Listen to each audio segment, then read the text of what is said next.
আজকে রান্না করতেছি বরবটি। পেঁয়াজ, কাঁচামরিচ, চিংড়ি মাছটাকে ভালো করে ভাজা ভাজা করে তার মধ্যে দিয়ে দিলাম আদা বাটা, পেঁয়াজ বাটা, রসুন বাটা, জিরার গুঁড়া, হলুদের গুঁড়া, মরিচের গুঁড়ো, লবণ সব দিয়ে ভালো করে কষিয়ে নিলাম। তারপর বরবটি আলু দিয়ে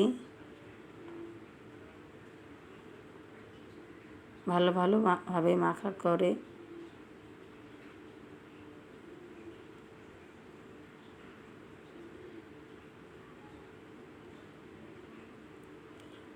মাখা করে পানি দিয়ে কষিয়ে নিলেই তৈরি হয়ে যাবে বরবটির ঝোল।